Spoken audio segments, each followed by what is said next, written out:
Grief is not the end of your story, it's the beginning of a new chapter. Welcome to the Empower Grief Journey podcast. I'm your host, Chris Mamone, and I'm the founder of the Empower Grief Journey coaching and podcast platform. Each episode brings real conversations with people from around the world who have navigated grief and discovered the strength to create new inspired beginnings. You'll discover how to walk from loss to empowerment through powerful storytelling that will guide you towards a fulfilled future with courage and hope. Today, I have a wonderful guest with us. Her name is Linda Magoon. After ending a 25-year toxic marriage, she ended up going on an adventure to hike all 48 of New Hampshire's peaks, 4,000 feet high in her mid 50s. And her post-divorce therapy, it was cheaper than buying a sports car, which I couldn't agree more. On the trail, she rediscovered her strength, her resilience, and the joy of dry socks. Linda chronicled her journey in her book, Live Free and Hike, Finding Grace on 48 Summits. She's passionate about motivating others to improve their mental and emotional well-being through the healing power of nature. And something I'll share with you guys today, I'm actually really excited about this episode because I don't get to talk to people, let alone from New Hampshire very often, let alone people who know where New Hampshire is. And so I'm very, very excited to talk to Linda today. So without further ado, Linda, welcome to the podcast. Well, thank you for having me, Chris. It's a pleasure to be here. Likewise, and like I said, New Hampshire is such a small state. When I moved there, everybody said, "Where's that?" Right, right. So everybody knows where Massachusetts is and where Maine is, and we're squeezed between the two New England states, right on the with our 14 miles of seacoast. So we're a fairly tiny state, but we're very proud of our roots. Well, I also just want to commend you for hiking the 48 because that's something a lot of you guys that aren't in New England or have lived out there, hiking the 48 peaks in New Hampshire is a big, big achievement. It's something we can actually get a badge for to say we did it. But it's not easy. It's a very hard thing to do. Yeah, it's not the height of the peaks, right? Our tallest mountain is Mount Washington, which is about 6,200 feet, which is small when you're comparing the White Mountains to like the Colorado Rockies or any of those big Western peaks. But what makes it so difficult is the elevation gain. There's a ton of elevation gain in a very short amount of time, and also a lot of these summits are above tree line. And Mount Washington is known for its worst weather in the world because of the wind. The highest recorded wind gust was over 230 miles per hour, sudden and rapid changes to the weather. And it's a training ground for those that are wishing to hike larger peaks like those in the Himalayas. So it's nothing to be taken lightly. And it's an achievement in its own right. Yeah, well, I'm just really happy that you completed them. I watched many people do that when I was back home, and it's an incredible feat. So I'm just really happy for you. But it sounds like, it sounds like the hiking there to get into our podcast a little bit. It sounds like hiking was a very therapeutic means for you as you went through a challenging marriage and a challenging divorce there. And I'd love for you to open up with our listeners today to tell us a little bit about that grief journey that you were on. Sure. So I rediscovered my love of hiking shortly after my divorce. As you mentioned in your introduction, I had been married for over 25 years in a very unhealthy and some folks would say abusive relationship. And, everyone has a tipping point. And my tipping point came in September of 2015 when I was exhausted after a long week of work. And in the middle of the night, I asked my then husband to take our little dog out, and I was met with such a vulgar, raging tirade. And this is at midnight that that I knew at that point that I had to make a change in my life. I was in my mid 50s, and I think at that point, women reach that stage where it's like, oh, we're on this side of the curve here when it comes to our mortality, and that was the tipping point for me. And so, less than a year later, I had filed for a divorce and moved out. And the reason why I had finally done that is on average, it takes women about 7 times to leave before they finally leave for good. And I think what motivated me at this point was I had engaged with a therapist, and together we worked on a safety plan, what this would look like, how I would tell them where I would live, and that type of thing. So, if it wasn't for her, I probably wouldn't have done it. Uh, I Despite being married for 25 years and having this very walking on eggshells type of relationship with my ex-husband, I never told anybody what was going on. So to the outside world, it looked like we were happily married, but he was very jealous.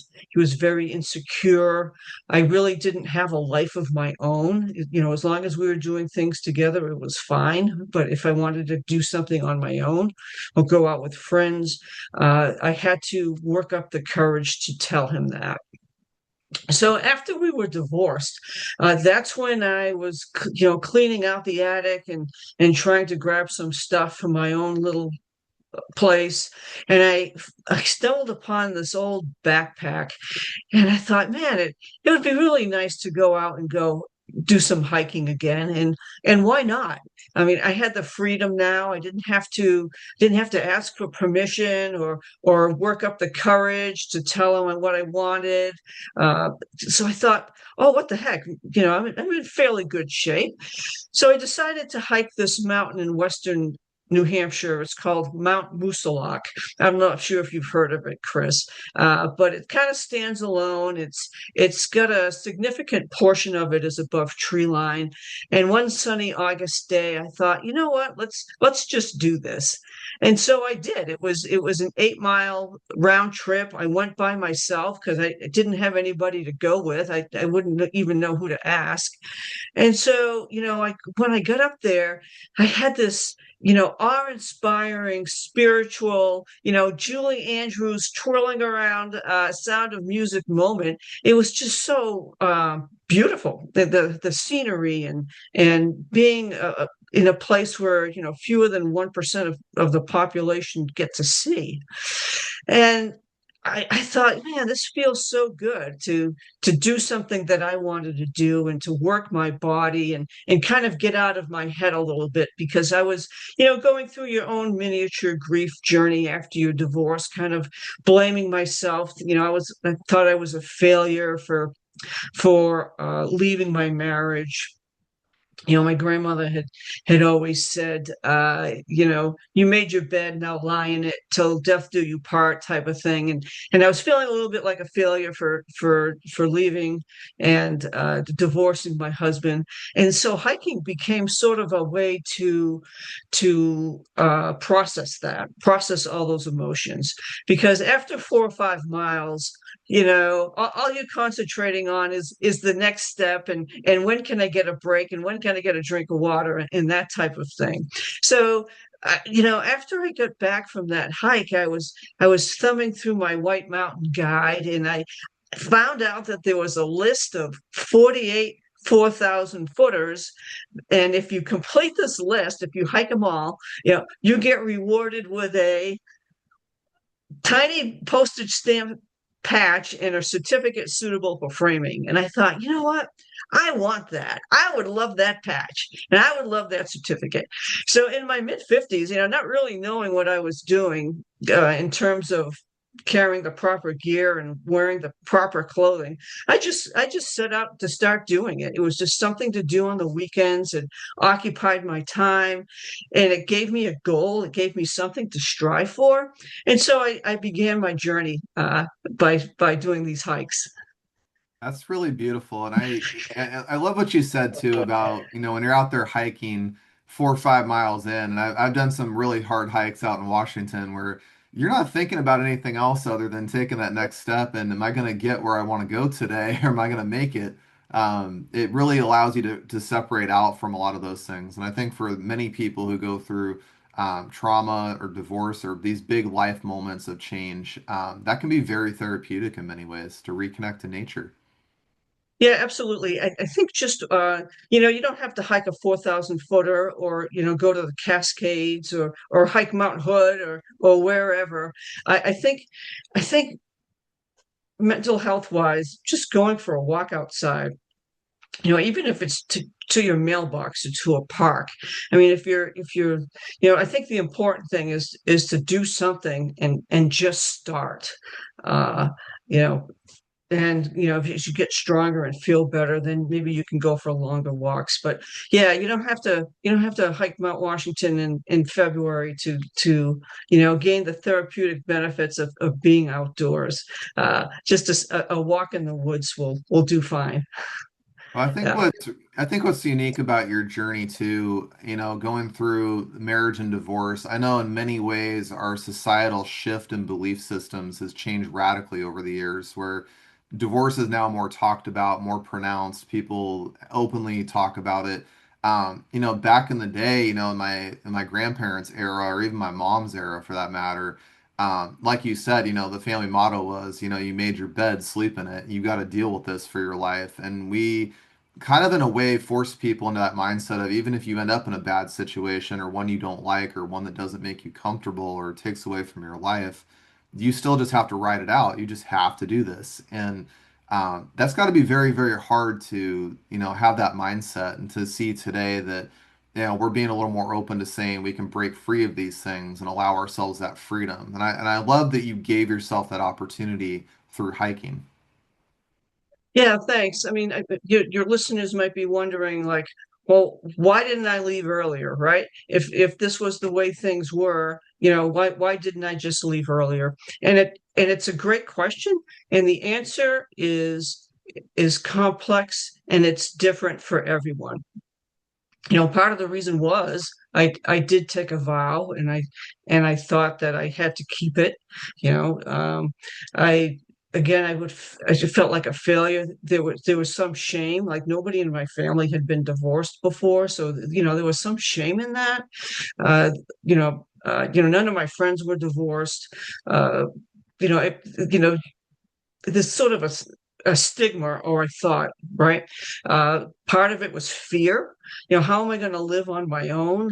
You've just doubled your bills and halved your income. What is that going to look like? It's you know uh, kids. There's a lot of reasons why people stay, and there's a phrase, the devil is better than the unknown. And so but I thought at that time in my life that I was ready. I thought I deserved better than what I was getting. Yeah, and So yeah, go ahead. I wanted to ask you if you're comfortable sharing that other part of your story because I do remember our first conversation, and you had a very unique situation happen Right, that not right, many people go through, and I think right. that led to. I wanted you to talk about a little bit if you're comfortable with it because I think that that situation gave you just this experience of even more so giving you confirmation that you made the right choice for you, and that's what I Yeah. thought was so powerful about your story. Yeah, so less than a year after my divorce, my grief journey really began on May 23rd of 2016. Uh, like I said, I had been divorced for less than a year, and I was just coming into my own. I was making friends. I was really happy. I was just finding my sense of autonomy and my sense of freedom. And on May 23rd, I got a phone message from a friend of mine that said, I'm really sorry about your ex-husband. Let me know if there's anything I can do. And I didn't know what that message meant. I didn't know what they were talking about. So first thing I did was turn on the news, and I looked up the news on my phone, and there was a mugshot of my ex-husband, and he had been arrested the day prior and charged with child molestation. So, um, you talk about a gut punch and the blood draining from your legs. I will never forget that that moment. I'll never forget that feeling of total shock. And I just thought, like most people that knew him well, that this was a big, giant mistake. That there was something that this could not be right. Um, so, you talk about the shock and denial, and what usually happens in cases like these, and rightly so, the media will publicize it endlessly because although he had been charged, only one victim had come forward.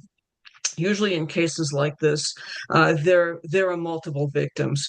So the story kept playing. It kept playing. It made national news. It made news out in Seattle, and sure enough, all of that publicity allowed other victims to come forward, and once that started happening, it started making headlines even more.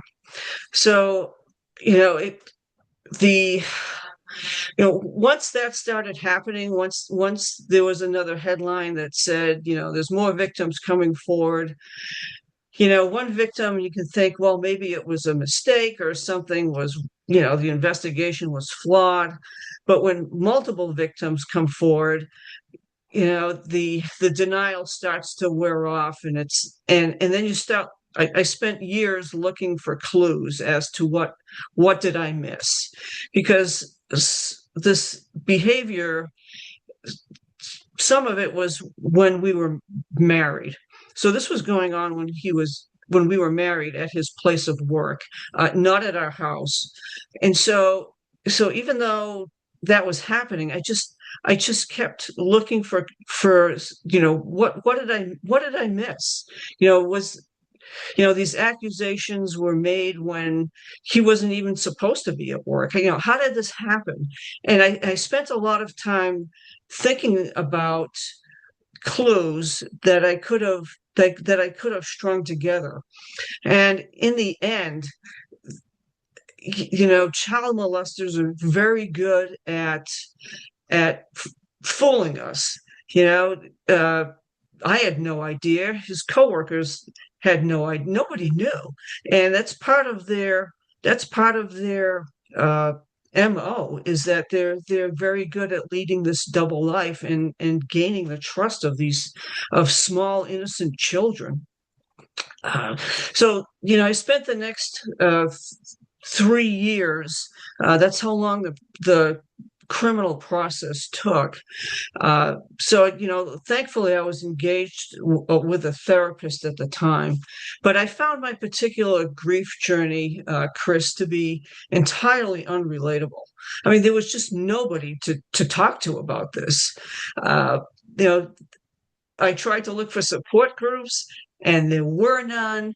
It was really difficult going to work every day, trying to deal with the shame of somebody that was so infamous. Just trying to function, and through all of this, these headlines that kept. It seemed like I couldn't go a month without another news story breaking about it. But through it all, I just kept hiking these peaks, because it gave me something to focus on.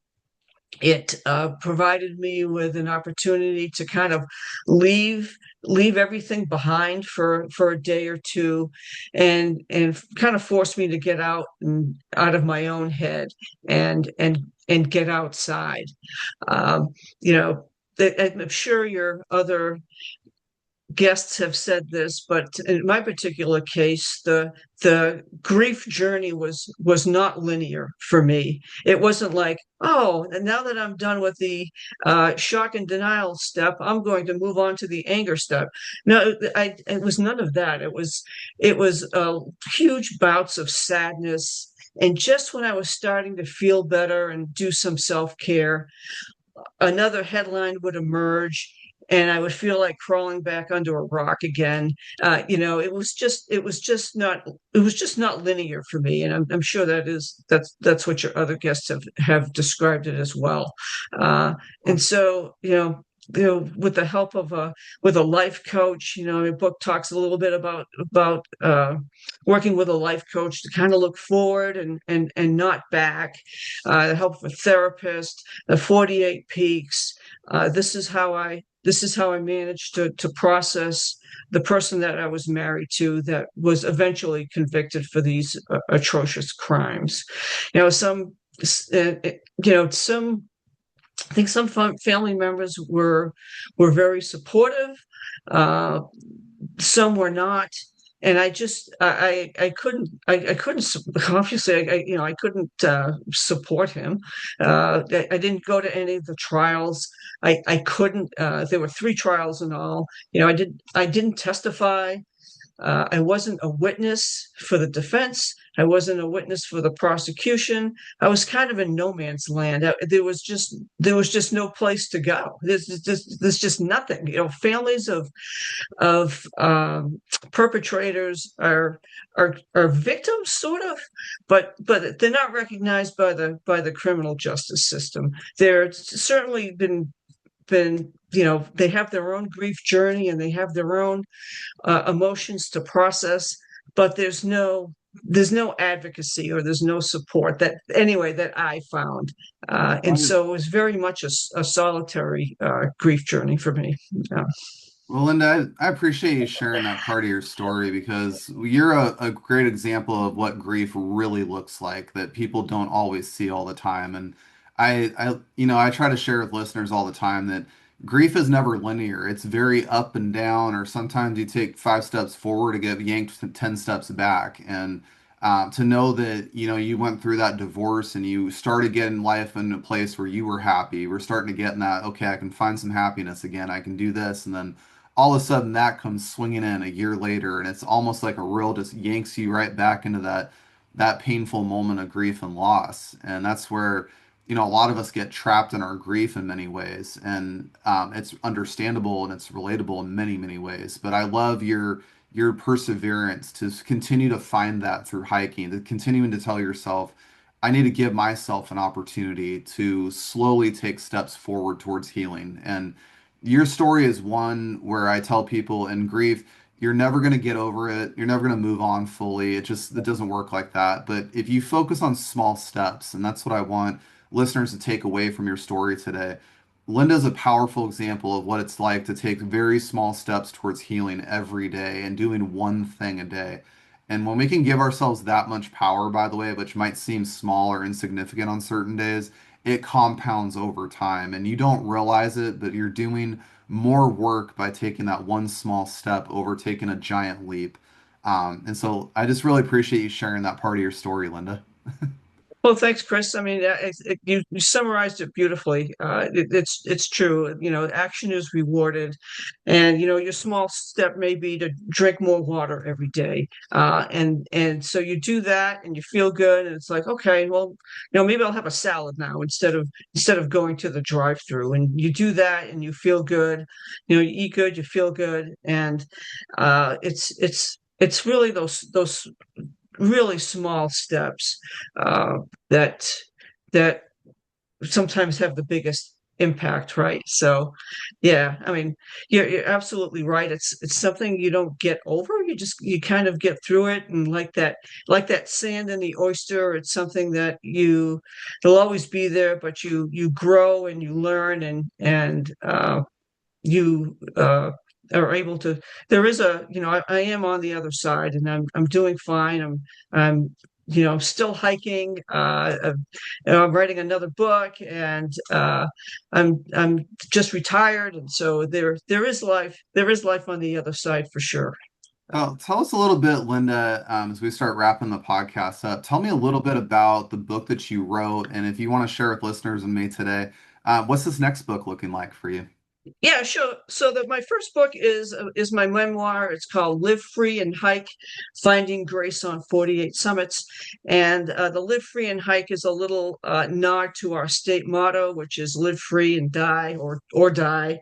And the finding grace, finding grace to forgive those that don't deserve to be forgiven, right? Is sort of my emotional journey through not only my ex-husband's activities, but through the 48 4,000 footers.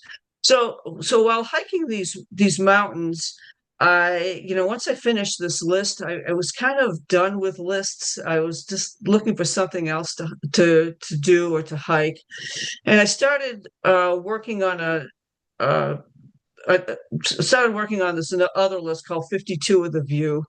And these are smaller hikes in New Hampshire where you're rewarded with great views for not a lot of effort.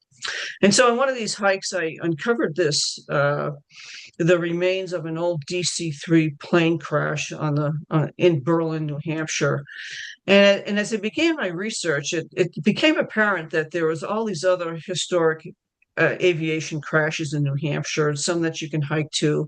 And then I started compiling some of these in which there was people that survived and they braved the elements and they walked out barefoot or they had to be rescued by townspeople. All of these stories of resilience and overcoming the odds. And I thought, this would make a really good book. And so yeah, I just signed a publishing contract to write it, and it'll be published later this year. And I'm very excited to be working on that now. So that's my next project. Well, please, Yeah, please keep me yeah, in touch when that book gets published. I'd love to get a copy. yeah. If you want more information, just hop onto my website. I thought of this name all by myself. It's my name. It's lindamagoon.com, LINDAMAGOON, and yeah, I'll be putting some updates on that. Yeah. Well, Linda, I just want to say a big, big thank you to you for coming on the podcast today and sharing your grief journey with us, and also sharing your beautiful journey about reconnecting through nature and hiking. As a fellow hiker, I love to see that that's a means to find some peace and solace in life, especially after going through major grief and trauma like that. And just giving yourself the ability, by the way, in your generation to start over again and be okay with that and allow yourself the gift to find happiness again. And the thing you said that I really love, and I hope listeners took away today, there is life on the other side of grief. There is. And it's about giving ourselves the opportunity to have that and to know that it's not going to come right away. But the more work we do on ourselves and the more opportunities we give ourselves as we go forward, one step at a time, can lead us to that other side. So, Linda, thank you so much. Thanks for having me, Chris. And it's never too late to start over. I love that. All Well, right. I want to thank all of our listeners today for joining Linda and I on today's episode of the Empower Grief Journey podcast. If this episode resonates with you, please share it with somebody you know who could benefit from Linda's story. For more episodes that are designed to empower you and support you, visit empowergriefjourney.com and subscribe to the podcast.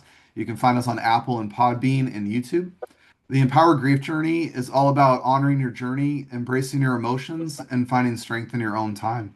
I want you to know that you're never alone on this journey, and together we can navigate grief with courage and compassion. Until next time, be kind to yourself and take your grief journey one step at a time.